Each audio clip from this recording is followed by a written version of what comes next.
Now we're going to sort of take this next section and talk about plurality voting, all right? What I mean by plurality voting is we have a situation and we're going to assume we have more than two candidates, and we're going to say voters get to vote for a single candidate. And by plurality, we just mean whoever gets the most votes wins, all right? So we can have lots and lots of votes, people voting, but it's pretty straightforward. Whoever gets the most wins. Now, there's really a big advantages in plurality voting. Let's assume we have 5 candidates, A, B, C, D, and E. And they get the following vote counts. Now, it should be very, very clear that in plurality voting, most votes win. So our winner is person C here, okay? And notice that the advantage of plurality voting is, first off, it's very easy to do. You give every voter a ballot and they pick one person. It's really easy to understand. Whoever gets the most votes wins. And it's actually real quick to do as well. Once the votes are counted, it's a real quick thing to pick out the best or the candidate with the highest number of votes. But there's some big disadvantages to plurality voting as well. So think about this. In my example, candidate C won. All right, circle that again. But candidate C had 113 votes. And if you notice, if you count up the vote totals, 113 is much less than 50%. So over 50% of the people didn't vote for candidate C. And maybe some of them like candidate C, maybe some of them don't. But it's for sure the thing that 50% of the people did not vote for candidate C. Now here's the another big disadvantage of plurality voting. And the word here is Condorcet. All right. What that means is they beat everybody else head to head. All right. So if you compare C to B, obviously C got more votes than B. But if we'd eliminated candidate A and candidate D and candidate E, it's possible that the outcomes may have switched. Maybe, candidate C would have gotten the 8 votes that candidate D got, but candidate B might have picked up the 54 votes and the 43 votes for candidates from candidates E and A. So notice, even though C won the plurality voting, B may have beat C if they were just a head-to-head battle. Now, this sort of thing where surely candidate B may have been able to beat C in a head-to-head battle can lead to a lot of results. Obviously, what's going to happen in this situation is all of a sudden maybe candidates A and B are really close to the issue on certain issues. Okay, so they might decide to join forces, and maybe all of a sudden once they've joined forces, candidate E says, "Well, I'm not getting anything, so maybe I should join forces with candidate C." And then maybe candidate D says, maybe I should join forces with another of them. So a lot of this kind of thing where the head-to-head vote or two candidates which are close in the issues, split votes between them, can lead to coalitions and diminish diversity. Okay, we see that a little bit in our own political system where there's primarily two major parties, and then all of the other parties are kind of behind those. Okay. And not just that some of them are behind those, but I mean sometimes it's more useful for a fringe group to try to influence one of the two major parties. In fact, usually it's more it's better to try to influence one of the major parties than to actually start and run your own. Now, speaking of our system, this should be something that most of you are very familiar with. When we elect a president, we elect something from an electoral college. And I mention this because it's sort of a quasi-plurality system. All right? It's kind of two plurality systems on top of each other. Now, there's 538 total electoral college votes. And each state gets 2 senators, and those 2 senators are in the electoral college, and then they also get a certain number of representatives, at least one, that are in the electoral college. So when it says amount of representatives plus 2, that's the representatives plus the 2 senators. And Washington D.C. is given 3 votes as well. So what happens is that each state you have plurality voting. Okay, so let's just take Michigan for example. Michigan has a certain number of representatives and 2 senators. And what happens in Michigan is that plurality voting occurs. Now, in Michigan and the vast majority of other states, once plurality voting occurs, it's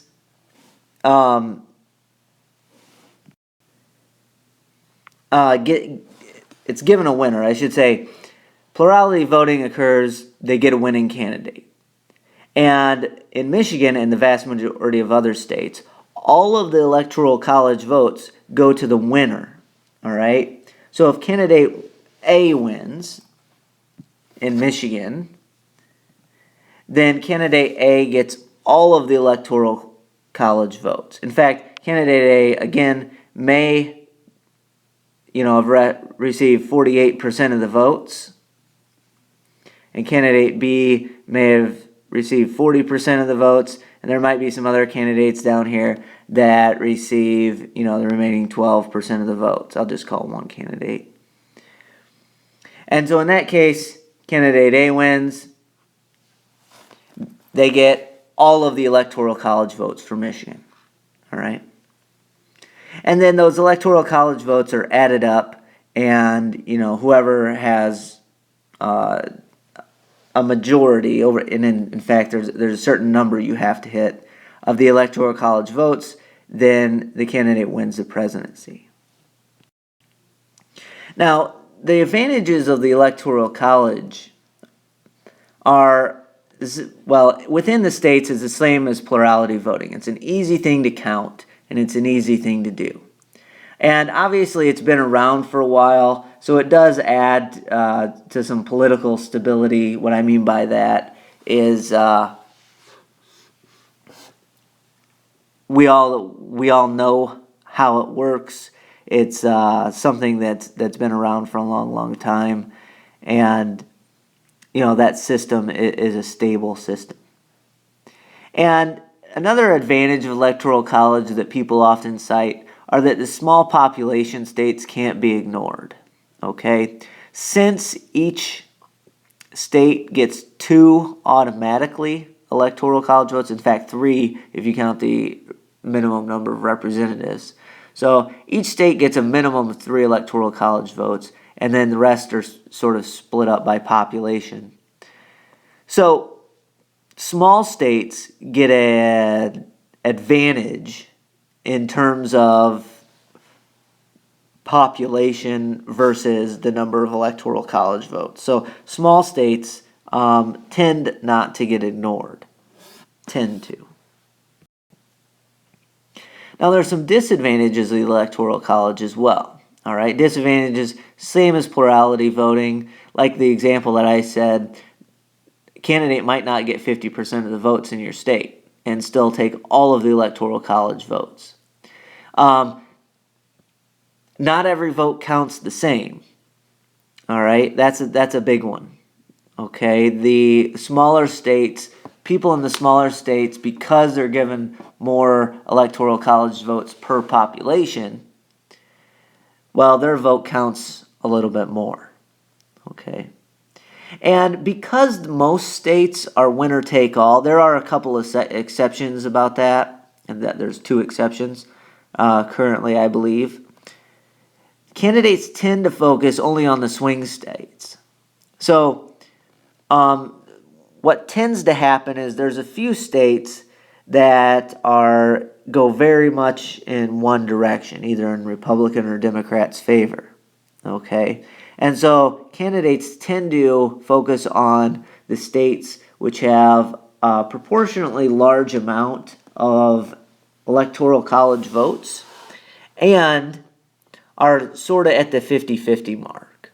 Okay, so you'll see a lot of states like Ohio and Virginia and Florida and Colorado often get a lot of attention in a presidential race. Now, one other thing that I didn't write on here because I wanted to mention it, and this bothers some people, is that the Electoral College doesn't mean that more people voted for the winning candidate overall. And that's quite bothersome to some people, okay? So candidate A may get, and I'm just making this number up, let's say 40 million votes and win a majority of Electoral College votes. So this is, when I say 40 million votes, I mean people voting for them. Candidate B may get something like 45 million votes.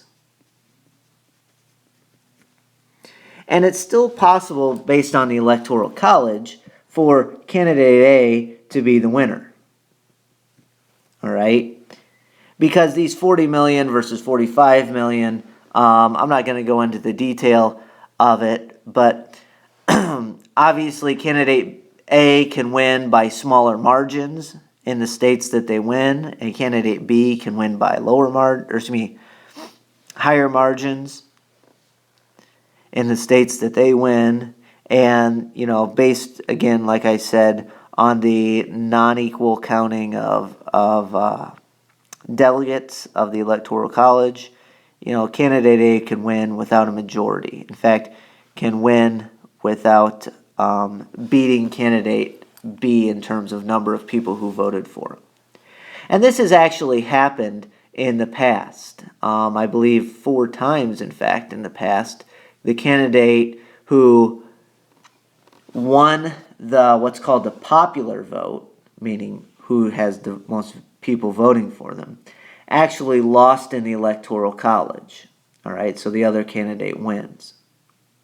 And you can look up the history books of that. And so some people have said that this is a disadvantage of the Electoral College and things like that.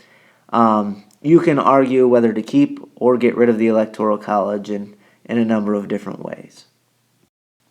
Now, I'm not going to focus on sort of the politics of whether or not to keep. I think it's an interesting thing. I'd like to see your ideas about it, but I just want you to know how it works and some advantages and disadvantages. Now, the next thing that we're going to look at is approval voting. Now, this works slightly different than just giving a vote. Instead of giving a candidate giving a voter the ability to vote for one candidate, a voter gets to vote for as many candidates as they want. Okay, so they say they approve of these candidates. And instead of the candidate with the most votes, it's the candidate with the most approvals. So in our example earlier, we had 5 candidates, A, B, C, D, and E.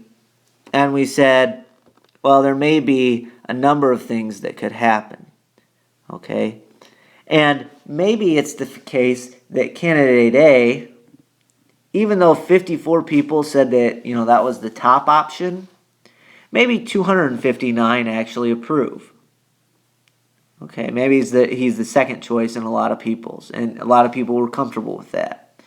And where C got 113, maybe they'll only get 167 in terms of approval. Okay?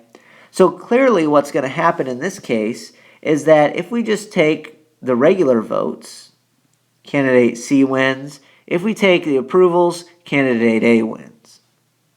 All right?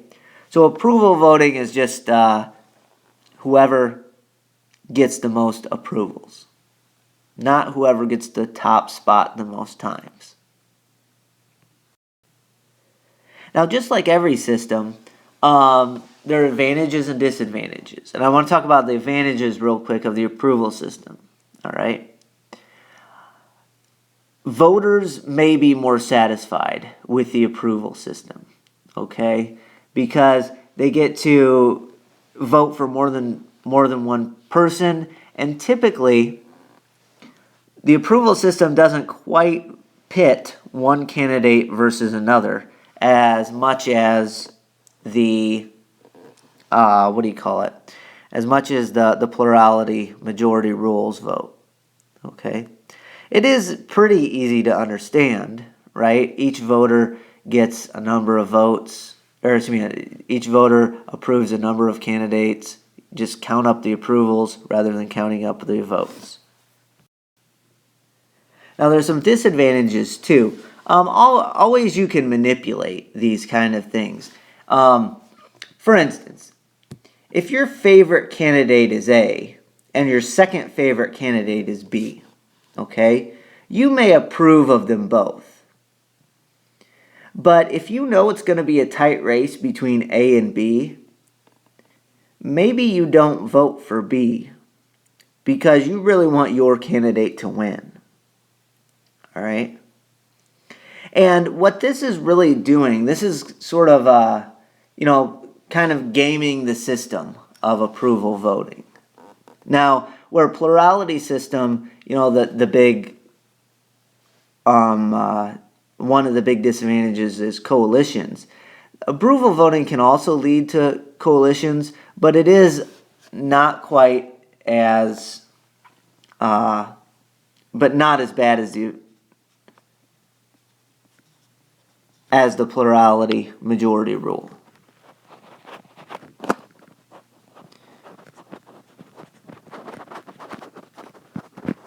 All right.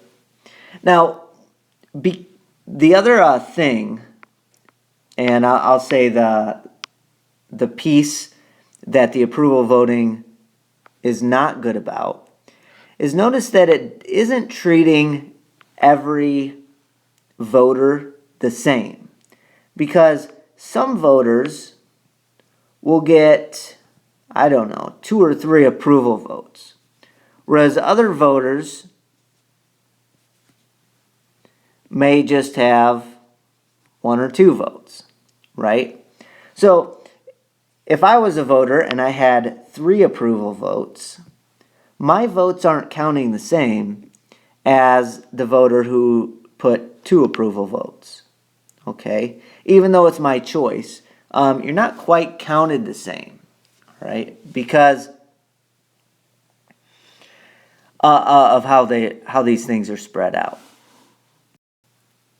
Now, I'm going to sort of stay out of the weeds. I'm just going to say, yes, it is self-selected. So the system is treating every voter the same. Every voter can vote for as many as they want. But once the votes are done, all right, each of these voters isn't actually being weighted, each of these situations isn't being weighted the same. And again, I'm staying out of the weeds here on sort of the basic mathematics of that. But the main point is that the approval system also has disadvantages, the sort of manipulatability and things of that nature.